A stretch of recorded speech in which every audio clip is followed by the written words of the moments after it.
I work with Rick at Doyle's. Yeah! This is called killing the birthday balloon.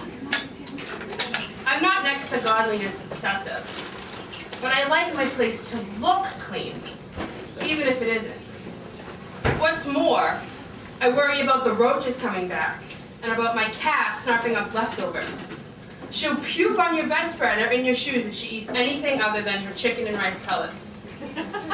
So I fingernail pick off the marinara spots, the curled onion peels, and dead pasta that whoever cooked last night failed to wipe off the floor. I sponge the stove, I do the undone dishes, I vacuum. Thing is, I don't go all out. My roommates are way more thorough about cleaning than I am. It's just that they do it once in a blue moon. I don't think they even notice the mess the way I do. But like I said, my work is spotty. I miss things. The surface of the stove I wipe, but the grime around the burners I leave untouched. In the bathroom, I whisk about the bowl, but miss stains on the wall and back. In my room, I vacuum under the desk, but ignore the dust rats behind the piano. I make the bed every morning, I punch up the pillows, but my roommates, they don't do this stuff.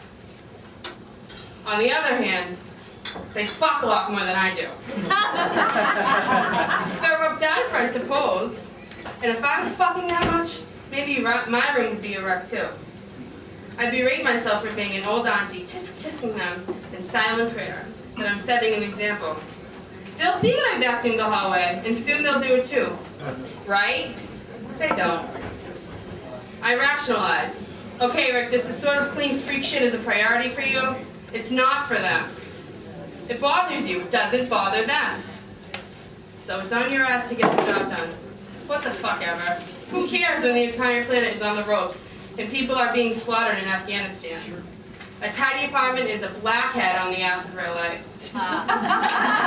Which takes me to today in the birthday balloon. I borrowed a big white balloon at work from one birthday party and gave it to my roommate who was having her own celebration in another part of the restaurant. I figured, you gotta have a fucking balloon on a day like that. Anyhow, she brought it home. It kissed the ceiling for a while, lost helium, and descended to the floor where it slept for weeks. I thought it would eventually turn into a rubber scrotum and die, but it didn't. It retained enough gas to lie around the house like a stoner, useless and semi-flaccid. Because it said, "Happy birthday," and black magic marker. I hadn't had the heart to kill it. Until today, tidying up.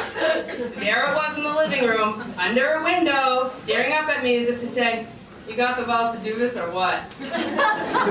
I felt guilty, but I carried it into the kitchen on one arm like a baby. I plucked a knife out of the drainer, and this is when it got weird. I shut my eyes, yep, I shut my eyes, and looked away, same as when the nurse draws blood. It's not the pinprick, it's the sight of the needle going into my vein that gives me the CBGBs.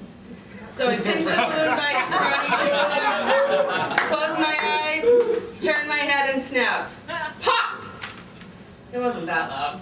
More like a pip, like a bird fart. Feathery. And it was over. I can swear I felt pain, as if I heard a small cry like, ouch! My heart sank, my lower lip trembled. I plopped it on top of an empty pizza box in the pantry. Sad, abandoned, and dead. Maybe I was one of those hooded executioners in a previous lifetime. And this is my scaredy cat karma. Woo!